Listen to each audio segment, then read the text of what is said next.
All right, y'all. So recently I reacted to DDG's song that he talked about his son and he talked about the relationship that he has with his son's mom.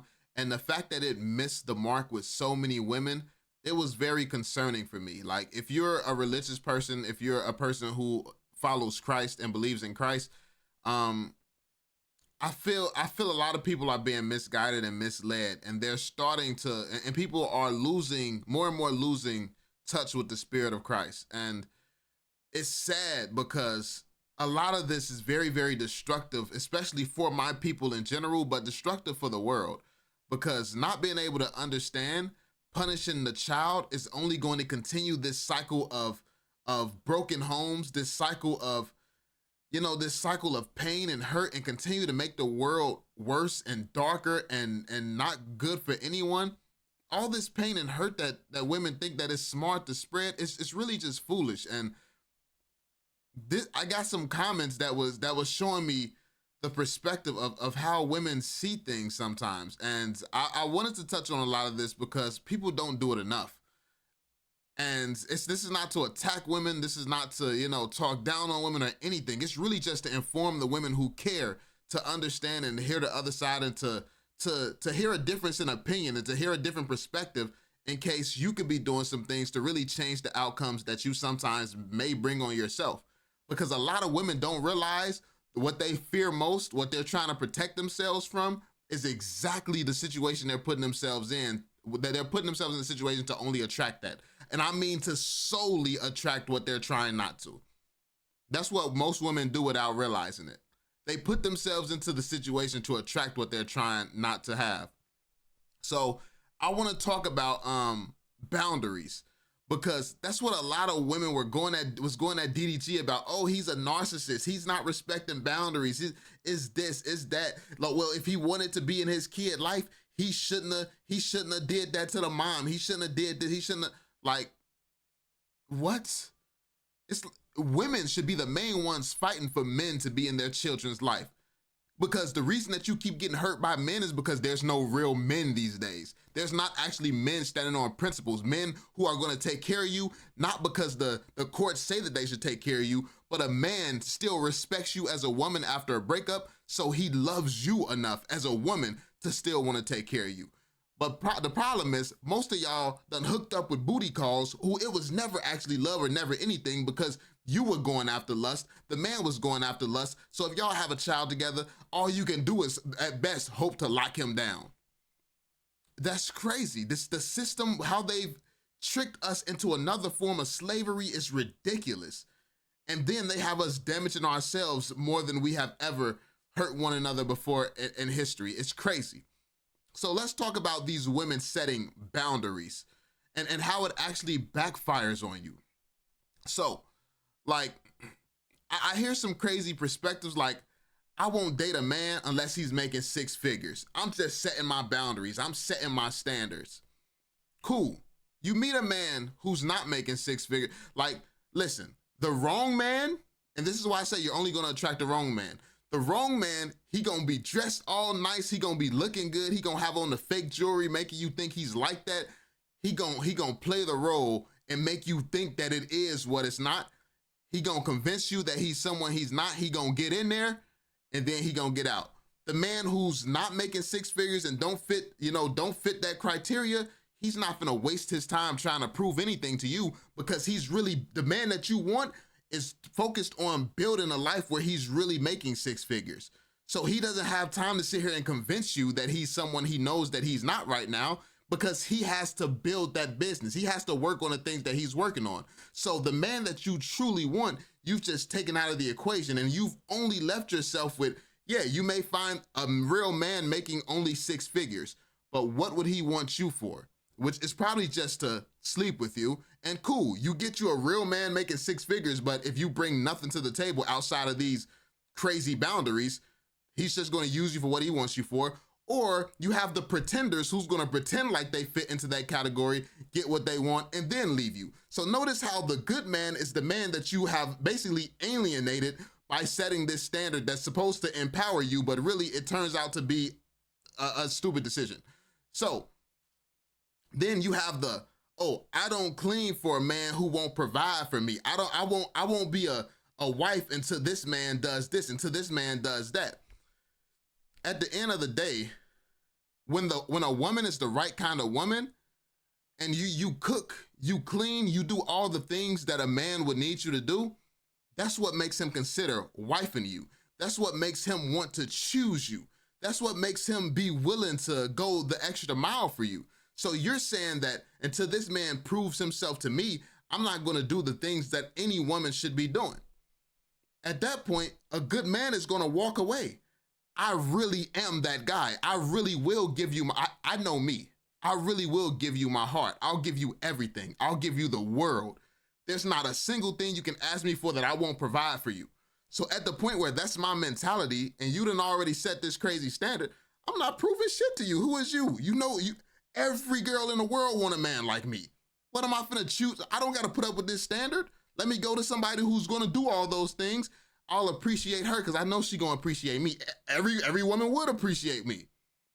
That's how a good man is going to think, and a good man is gonna see that. Guess what a bad man gonna do? I'm not gonna clean for a man who don't provide for you. Men with excess income, like extra income, who's you know, they're willing to trick on a chick and all that. They gonna trick on you. They gonna buy you a little something. Be like, yeah, these broke boys, you don't need a man like that. I got you, girl. He gonna pay to play. He gonna pay a little bit of money. He gonna play, and then you gonna realize that's not what you want. If you realize that before he just dip on you after he get what he want. Men are going to play the role for you. Men are going to act like they respect these boundaries, but they're not going to actually respect those boundaries. Most men are in agreement that these boundaries are stupid. Most men are. So the good men are always going to walk away from them. The good men are not going to waste their time with them. And the bad men are going to sit here and pretend like they with it until they get what they want. Then you're not worth it anymore. They already had what they needed. Now, if physically and sexually some men is sprung up on you, they may play the role longer than others, but even that's not as likely these days. Then you got oh, I don't cook for any man because you don't want, like, you know, you don't want to be taken advantage of and things like that. So what the older women used to say is that the key to a man's heart is to cook for him. So you mean to tell me you can possibly get the key to a man's heart without having to give your body or some type of crazy exchange, and you don't want to do that? Because guess what? How many times has a man gone to the club, hooked up with somebody, seen somebody, like felt the physical experience, and then ain't give a shit about him the next day? How many times has a man had that experience? Probably a lot, right? Now, how many times has a woman invited a man over, cooked him a good home-cooked meal, and then, you know, did whatever you do, but you didn't give him any problems. You're not talking back. You're not sounding crazy. You just a good woman. You cooked for him. You treated him like a king. How many times have you treated a man like the wife that a lot of women claim that they want to be? How many times have you moved in that wifely energy that's going to attract the man that you really want?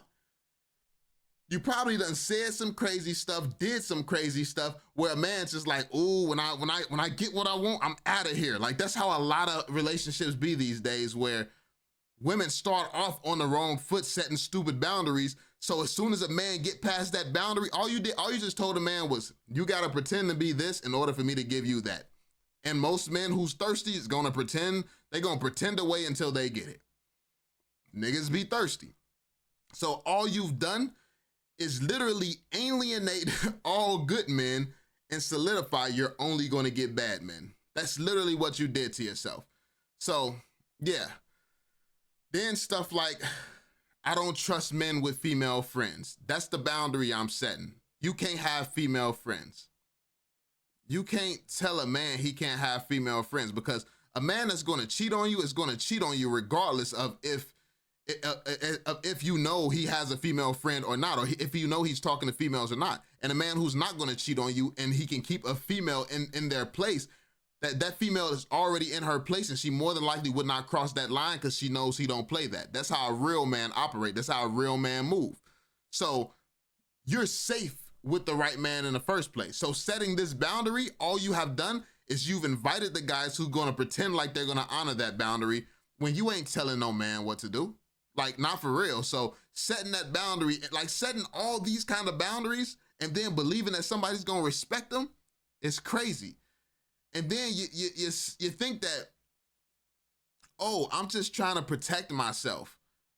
It's not your job to protect yourself. Have you, like, read the Bible? That's a father's job, and then it's a husband's job.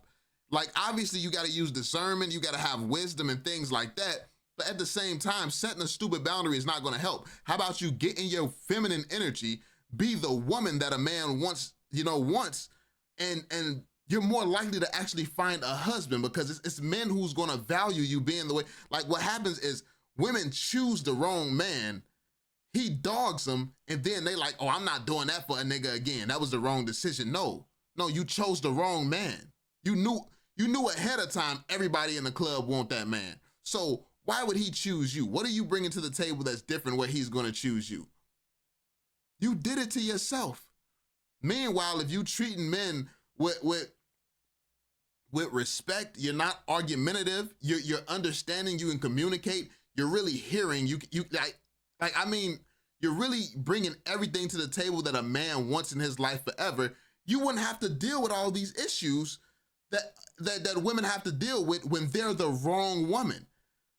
The best boundary you can set to get the man that you want is setting boundaries on yourself. Stop being a woman just like all the other women in this generation. Be a better woman. Be a woman that aligns biblically with what God says you should be as a woman. That is what men are actually attracted to. Men are going to see a future mother of their child in you. These are the values that I want instilled in my children. That is what I need. That's what I need in my life. I need a woman like this. Being a headache, thinking that it's cute. Like, listen, I'm from the hood. I know how women get. I know how women can be. It can be sexy and sex. It has a lot of sex appeal sometimes. But are you looking for a good time, or are you looking for a soulmate? You have to decide what you want. You have to decide what you're looking for. But setting stupid boundaries is not the way to get it. So, listen. I talk how I talk. Hopefully the message came across clear. Let me know in the comment section what y'all think. Let me know if you disagree. If you get where I'm coming from. I'm not trying to come across mad disrespectful or anything. Listen, if people say I hate women and all that other stuff, I'm not one of the niggas who finna explain myself and act like I give a shit. I really don't care what people think. But I do want women to, think about things a little bit different and understand that a lot of times the things that you do to think that you're protecting yourself is really just hurting yourself. When most women, all you need to do is that self-work, become a better version of yourself, and a man is going to want to keep you around. Out of all the women that I've dated and or talked to, and niggas done live life. I done live life. But the real shit, out of all the women I've ever dated and talked to, I've been cooked for maybe twice. I've been cooked for twice. Twice out of all the women I've talked to. And that's over like 30, gang. Like, hey, just saying, like, I gotta be honest. So when that is the reality, the ones that done cooked for me, when I think about who done cooked for me, who done did this, who done did that, only a select few people is gonna pop up in my mind. And those are the women who stand out. Those are the women that I would consider as wives if I had to, choose a wife from the people that I've talked to. That's a wife tendency. Now, my point is, it's just cooking. Like, just the cooking aspect, it's not enough to make somebody a wife.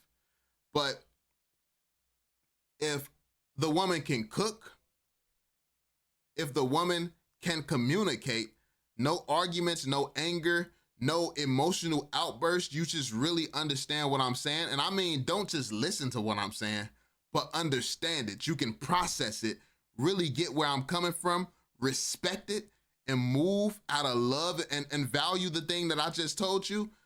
Like, if I say, yo, I don't like when you keep your phone on D&D around me because it make me feel like you hiding something. I know it may be a personal issue, but I just wanted to let you know that. You want to know the easy thing to do? Oh, you an insecure nigga.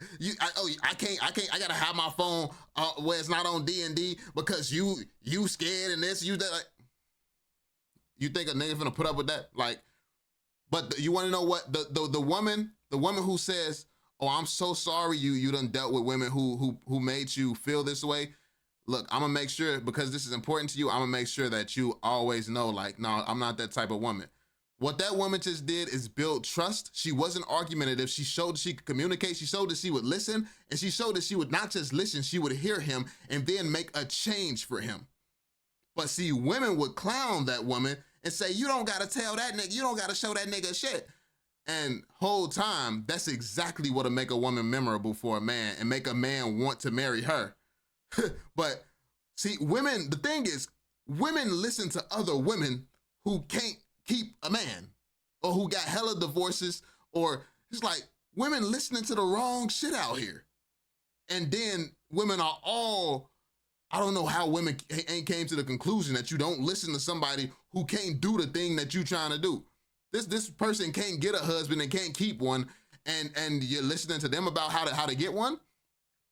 It is very simple. If you want to keep a man, do the opposite of what most women would do. You're going to stand out a lot if you do the opposite of what most women would do. So you can sit here and try to bash a man and call him insecure and all these other things, but you know this world we live in. Niggas done been done dirty. Like everybody done been through something. Like, I have scars, you have scars. Everyone done been through something. You can sit here and clown someone or judge someone based on their scars, or you could understand, yeah, this world fucked up. I done been hurt too. So I'm gonna try to, ease the burden a little bit. Like, I can do that for you. It's not too much for me to, it's not too much for me to press a button on my phone when you around. It's like that you're not asking too much of that. Now, if a nigga say, listen, I can't be around a woman who I don't got the password to her phone because it make me feel some type. See, that's a different story. A password requires trust, commitment, and all types of stuff. And it's boundaries that make sense. That's a boundary that makes sense. You're not finna come in my life and tell me I need to give you the key to everything valuable to me. You sound crazy. But, so there is a line. Learning that line, being very familiar with that line, and actually setting logical boundaries, and that's completely different than what I feel most women do in this generation. So if you level up as a woman and you set logical boundaries as opposed to just the boundaries that majority of women set, you won't get the same outcome as the majority of women and not have a husband, not find someone who really loves you, not be able to date successfully. You'll have a much different experience if you stay a good woman. But hey, that's just my opinion. I'm one man's opinion. This is my thoughts. Let me know what you all think. Be sure to drop that thumbs up, subscribe, and turn on notifications, and I'll catch y'all on the next one.